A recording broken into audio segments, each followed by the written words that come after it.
En nuestro estudio de Hechos, hemos visto cómo una y otra vez vemos el poder de Dios obrando a través del pueblo de Dios para cumplir los propósitos de Dios o el plan de Dios, la misión de Dios.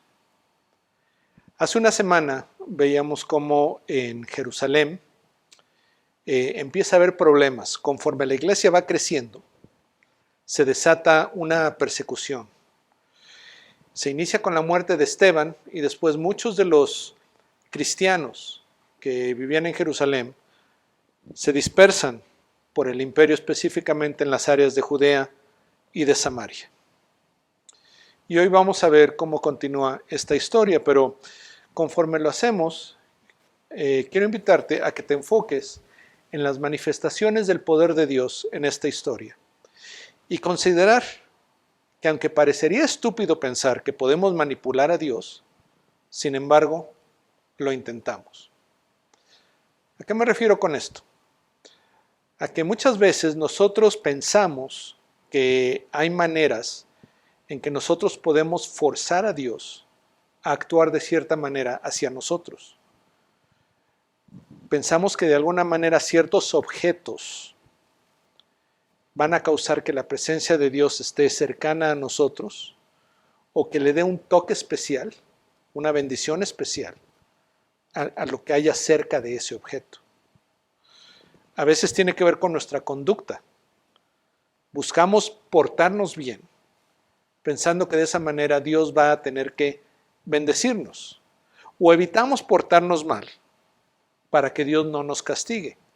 Y aunque en la Escritura sí se menciona que hay recompensas de parte de Dios y hay castigos de parte de Dios, no podemos nosotros asegurar que Dios nos va a dar lo que queremos tan solo por nuestra buena conducta. Y dentro de esto, una de las cosas que también hacemos frecuentemente es pensar que si cumplimos con ciertas disciplinas espirituales, con ciertos ritos religiosos, como hacer oración, ir a la iglesia, leer la Biblia, hablarle a otros de Jesús, que si cumplimos nosotros con esas cosas, entonces Dios tiene que bendecirnos, pero nosotros decidimos la manera como Él ha de bendecirnos. Y creo que esto viene porque nuestras relaciones humanas muchas veces son transaccionales. O sea, nosotros desarrollamos una relación muchas veces en base a lo que la otra persona aporta a la relación y lo que nosotros aportamos. Y manteniendo esos niveles es como se da la relación. Y pensamos que así es con Dios. Que si nosotros ponemos de nuestra parte hacia esa relación, entonces Dios tiene que responder de la manera que nosotros pensamos que Él debería responder. Como habíamos visto la semana pasada, muchos de los cristianos en Jerusalén tienen que irse a otras ciudades. Felipe decide ir a la región de Samaria y ahí llega a cierta ciudad. Y en esa ciudad él empieza a hablar acerca de Jesús. Él empieza a proclamar que la promesa del Mesías que Dios había hecho se ha cumplido en Jesús. Podemos recibir el perdón de nuestros pecados y tener esa relación con Dios como nuestro Padre. Y conforme él va proclamando estas buenas nuevas del Evangelio, se empiezan a dar ciertas manifestaciones alrededor de él. Una de ellas es que personas que tenían espíritus inmundos o demonios en ellos, el espíritu los abandona con un gran grito. Y también personas que estaban cojas o paralíticas recuperan el uso de sus piernas. Y entonces cuando la gente ve estas cosas que está sucediendo, les llama la atención y prestan atención al mensaje que Felipe está anunciando. Y en esa ciudad había un hombre llamado Simón, que era un mago. Y durante mucho tiempo él había realizado ciertas manifestaciones mágicas ante la gente y decía ser alguien muy importante. Y por eso la gente escuchaba lo que decía cuando veían las señales asombrosas que él hacía. Incluso llegaron a llamarlo el gran poder de Dios. Pero Simón mismo, cuando escucha el mensaje de lo que Felipe proclama, cree.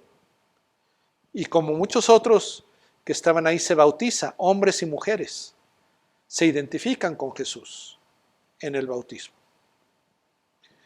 Cuando los apóstoles que estaban en Jerusalén escuchan de lo que está pasando en Samaria, deciden enviar a Pedro y a Juan. Y ellos llegan a Samaria. Y cuando llegan ahí ven que efectivamente estas personas han puesto su fe en Jesucristo. Pero se dan cuenta también que no ha habido una manifestación de parte del Espíritu. Y por eso oran por ellos y les imponen las manos. Y el Espíritu se manifiesta. Cuando Simón ve esto, se acerca a Pedro y a Juan y les dice, les ofrece dinero y les dice, denme este poder para que quien quiera que yo le imponga las manos, esa persona reciba el poder del Espíritu Santo. Y Pedro se enoja con él y le dice, muéranse tú y tu dinero. O sea, tu corazón no está correcto pensando que tú puedes comprar este poder del Espíritu de Dios. Es más, yo detecto que en tu corazón hay amargura y que tú eres prisionero del pecado. Entonces pídele a Dios, arrepiéntete y pídele que no te pase nada malo por esto. Y Simón entonces le pide a Pedro y a Juan, les dice, ustedes oren por favor por mí al Señor para que no me pase nada de lo malo que me están mencionando. Y Pedro y Juan después de esto regresan a Jerusalén y por todos los lugares por donde iban pasando en Samaria, ellos continuaban proclamando el mensaje del Evangelio. Aunque esta historia parece algo muy sencillo, hay mucho que podemos aprender de ella. Esta es la manera como Lucas, el escritor de Hechos, inspirado por el Espíritu Santo, nos narra esta historia. En Hechos capítulo 8, versículos del 5 al 25. Dice, Felipe, descendiendo a la ciudad de Samaria, les predicaba a Cristo. Y las multitudes unánimes prestaban atención a lo que Felipe decía, al oír y ver las señales que hacía. Porque de muchos que tenían espíritus inmundos, estos salían de ellos gritando a gran voz. Y muchos que habían sido paralíticos y cojos eran sanados. Y había gran regocijo en aquella ciudad. Aquí vemos primeramente a Felipe. Si lo recuerdan, Felipe es uno de los 7 hombres que son escogidos por la iglesia en Jerusalén para encargarse del problema de la repartición de comida a las viudas, hombres que eran reconocidos como llenos de sabiduría del Espíritu Santo y de buena reputación. Y cuando se da la persecución, no sabemos si Felipe mismo decide huir de Jerusalén o si busca estar con los cristianos que están saliendo de Jerusalén y continuar ministrándoles. Pero llega a una ciudad de Samaria y predica a Cristo. Y nos dice que las multitudes escuchaban el mensaje que Felipe estaba compartiendo porque cuando él lo hacía, personas que eran poseídas por demonios eran liberadas. El espíritu inmundo, como se menciona en la Escritura, los dejaba, incluso con un gran alarido. Y personas que estaban lisiadas, que estaban enfermas, eran sanadas. Y entonces, como hemos visto en otras situaciones, cuando se da una expresión del poder de Dios de esta manera, la gente presta atención y sabe que el mensaje viene de Dios. Y por lo tanto, estas personas en Samaria, nos habla de multitudes, prestaban atención al mensaje que Felipe estaba predicando. Y dice que hacía tiempo que cierto hombre llamado Simón estaba ejerciendo la magia en esta ciudad y asombrando a la gente de Samaria, pretendiendo ser un gran personaje. Y todos, desde el menor hasta el mayor, le prestaban atención y decían, este es el que se llama el gran poder de Dios. Le prestaban atención porque por mucho tiempo los había asombrado con sus artes mágicas. Entonces acá Lucas introduce a este personaje llamado Simón, que por el nombre pensamos que tiene el trasfondo judío. Simón es uno de los nombres de las tribus de Israel. Y se le identifica como un mago que ejercía la magia. Ahora, no nos dice si esto que llama magia eran trucos, como los que hacemos a veces con la baraja o cosas así, o si era realmente algo quizá de raíz de demonios, manifestaciones que hacían que la gente se admirara.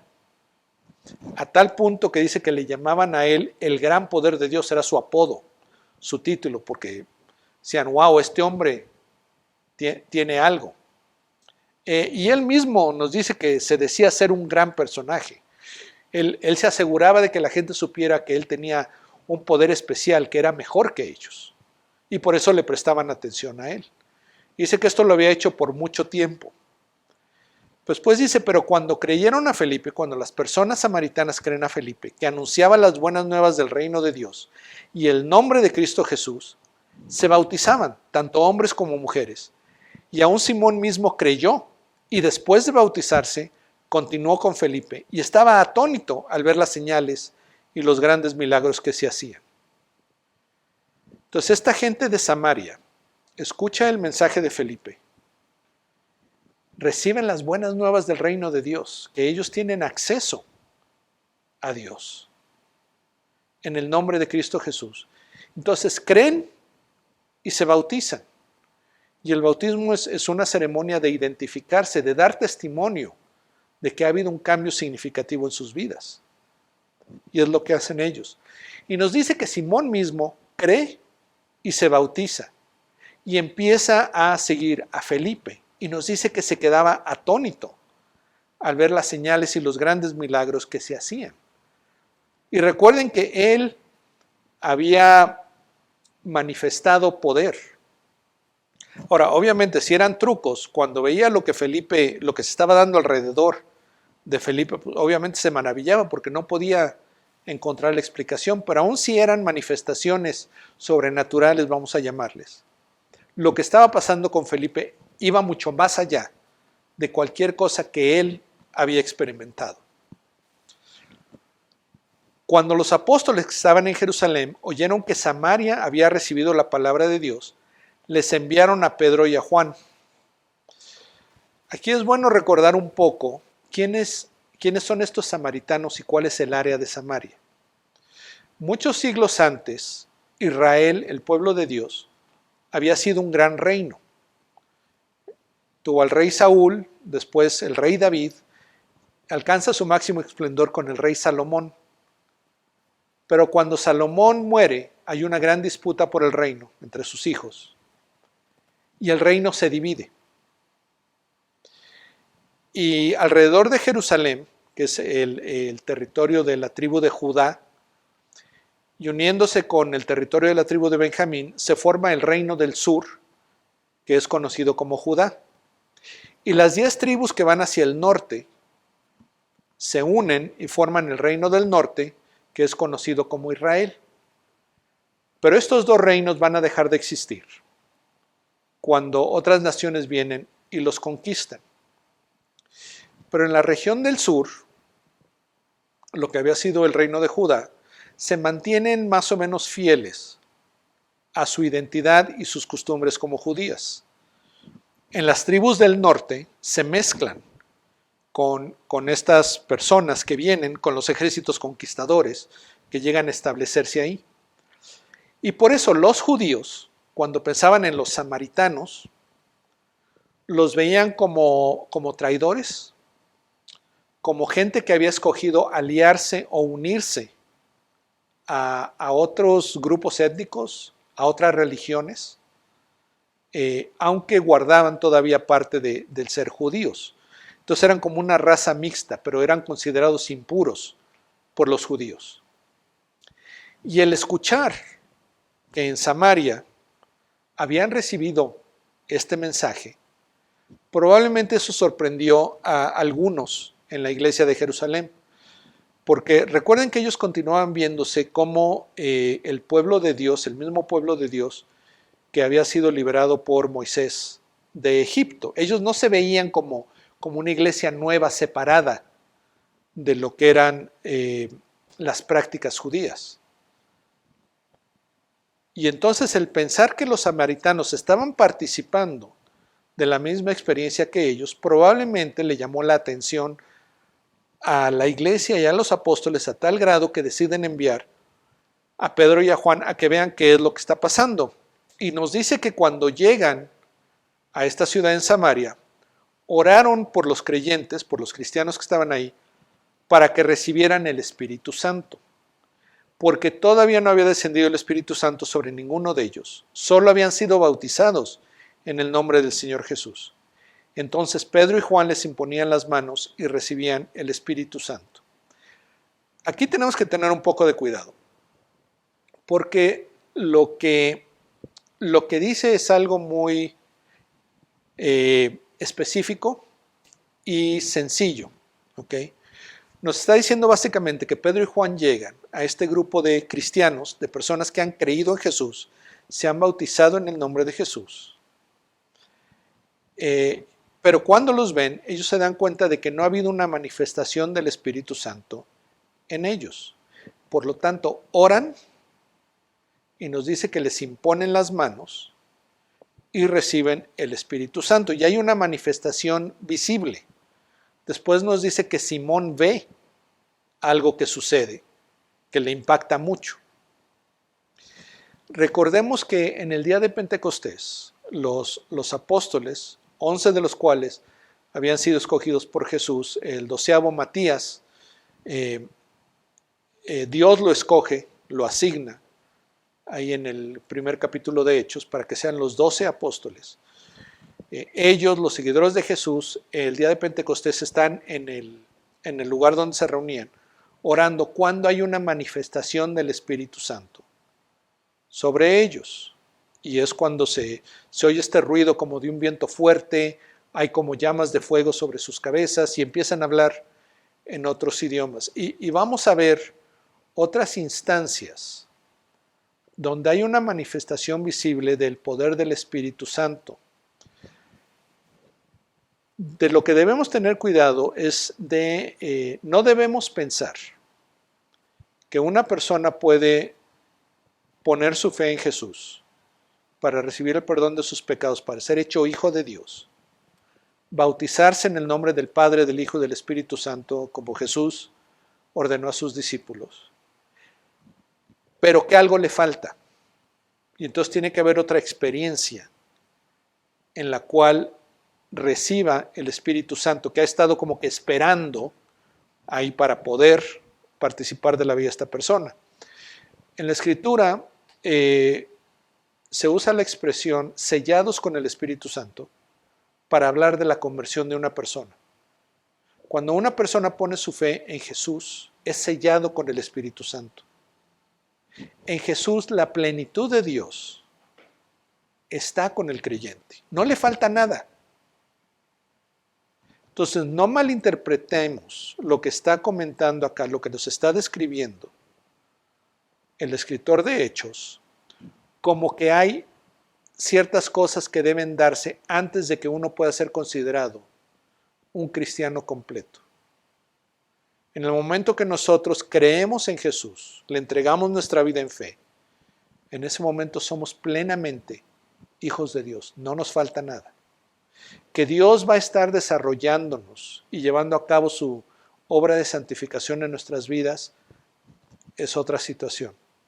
Pero no te sientas menos como cristiano si no ha habido una manifestación de este tipo en tu vida. Y como había mencionado, algo sucede ahí que Simón lo ve. Nos dice, continuando la historia, dice, cuando Simón vio que el Espíritu se daba por la imposición de las manos de los apóstoles, les ofreció dinero y les dijo, denme también a mí esta autoridad, de manera que todo aquel sobre quien ponga mis manos recibe el Espíritu Santo. Y Simón, probablemente con la mentalidad que él ha tenido toda su vida, sin darse cuenta de que esto es totalmente diferente, ve que cuando Pedro y Juan le imponen las manos a las personas, hay una manifestación del Espíritu Santo. Y él dice, oigan, yo quiero ser como ustedes, yo quiero ser parte de este negocio, les doy este dinero para que ustedes me den ese poder. Y la reacción de Pedro es muy dura. Entonces Pedro le contestó, que tu plata perezca contigo, porque pensaste que podías obtener el don de Dios con dinero. No tienes parte ni suerte en este asunto, porque tu corazón no es recto delante de Dios. Por tanto, arrepiéntete de esta tu maldad y ruega al Señor que si es posible, se te perdone el intento de tu corazón, porque veo que estás en hiel de amargura y en cadena de iniquidad. Y aquí Pedro inmediatamente señala el error, el gran error de Simón en esto que le está haciendo. Le dice, ¿tú piensas que puedes obtener el don de Dios con dinero? ¿Tú piensas que puedes manipular a Dios, que Dios va a ver, no, Simón le está dando dinero a los apóstoles para bendecir a mi iglesia? No, yo le tengo que dar lo que él está pidiendo. No, así no funciona con Dios. Dios le da sus dones, el Espíritu Santo da sus dones a quien Él desea y por los propósitos que Él tiene, que muchas veces nosotros no conocemos. Por eso le dice Pedro, no tienes parte ni suerte en este asunto, o sea, estás totalmente equivocado. Tu corazón no es recto delante de Dios. El anhelo que tenía Simón no era por la gloria de Dios, no era porque el mensaje del Evangelio llegara a más personas. Quizá a estas alturas ya estaba extrañando el ser reconocido como alguien especial, como el gran poder de Dios. Y pensaba que de esta manera él podía tener ese estatus superior dentro de esta comunidad de cristianos. Quizá él vio que a Pedro y a Juan los trataban de una manera especial y él quería tener ese mismo tratamiento. Y Pedro le dice, tu corazón no es recto delante de Dios. Tu deseo, que debe ser hacia Dios, hacia la obra de Dios, tú lo estás volviendo algo egoísta, un beneficio para ti mismo. Y le dice, por tanto, arrepiéntete de esta tu maldad y ruega al Señor que si es posible, se te perdone el intento de tu corazón. Y quizás aquí Pedro estaba recordando lo que sucedió con Ananías y Zafira. ¿Recuerdan aquello? Ananías y Zafira ven que Bernabé vende un terreno y le da el dinero a los apóstoles.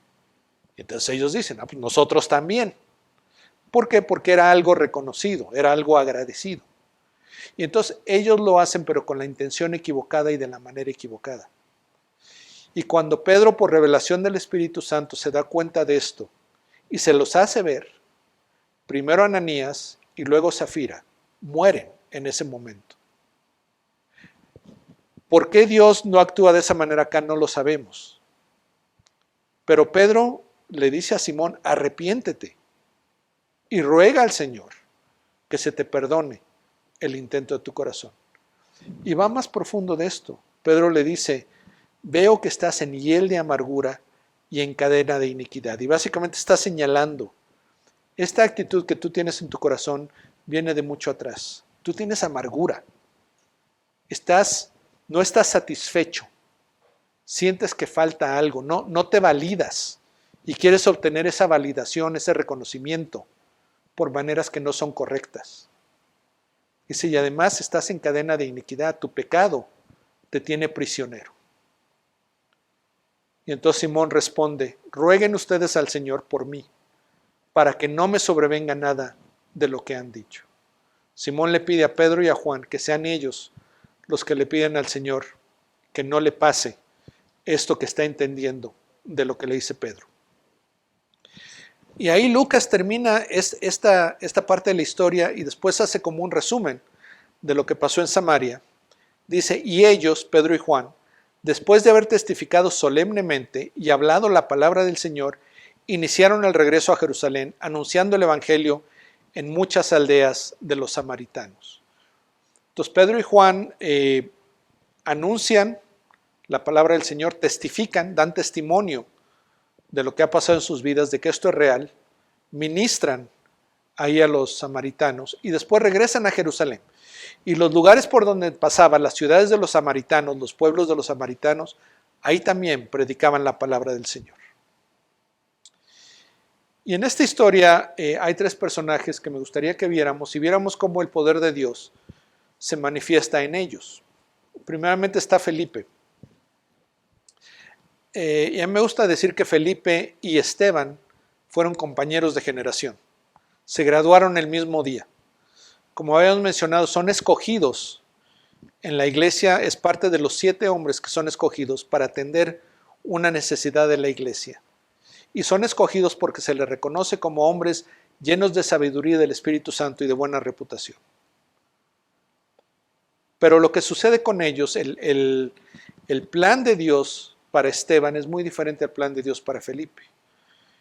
Y probablemente tú estás deseando que el plan que Dios tiene para ti no sea el de Esteban, el primer mártir, con un ministerio muy corto y que termina con mucho dolor. ¿Te gustaría más que tu ministerio sea como el de Felipe? Que él llega a esta ciudad de Samaria y empieza a predicar. Su predicación es acompañada de manifestaciones espectaculares del Espíritu Santo. Y en cierto sentido podemos decir que planta una mega iglesia en esta ciudad de Samaria. Aquí el punto es que Dios obra de diferente manera en diferentes personas. No todos vamos a tener la misma experiencia y el poder de Dios no se va a expresar de la misma manera en cada uno de nosotros.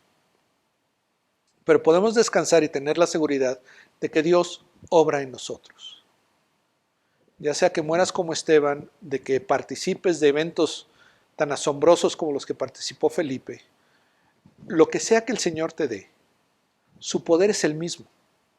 No es que te esté dando menos que el que le está dando a otra persona, pero el papel que Él tiene para ti en su proyecto de redención de la humanidad es donde Él te tiene.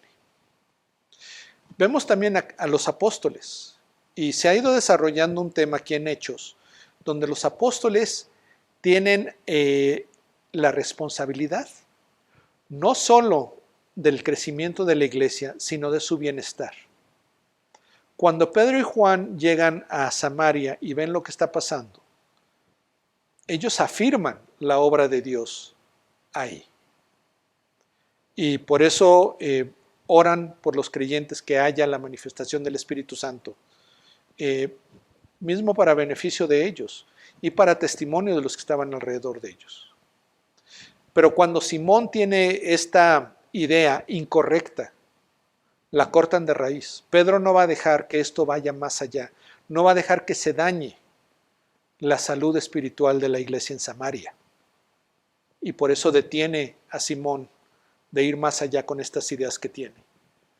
Es de llamar la atención también que conforme regresan Pedro y Juan, su camino al sur hacia Jerusalén, ellos continúan predicando el mensaje del Evangelio.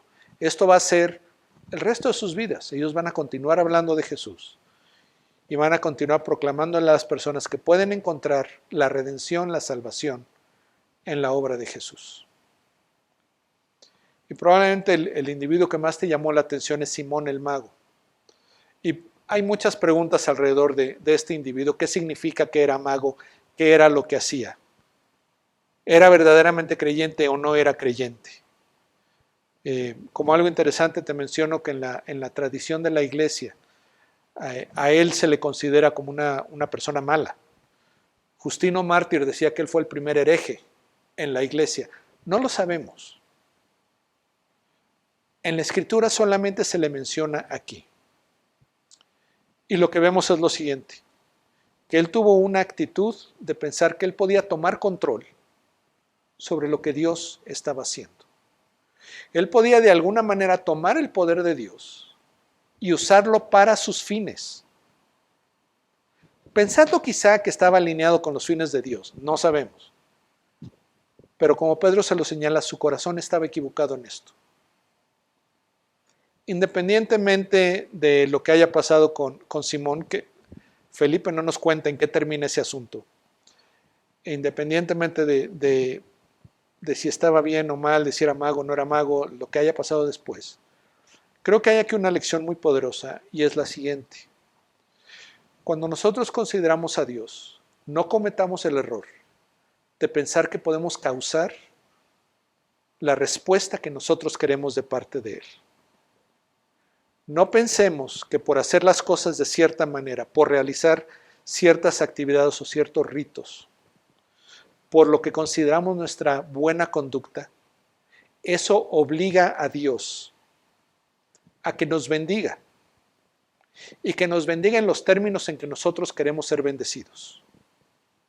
Más bien debemos asombrarnos de que Dios nos considera, de que considera nuestro bienestar, que nos da una vida con propósito, que nos da de su poder para vivir esa vida y que tenemos un destino eterno garantizado con Él.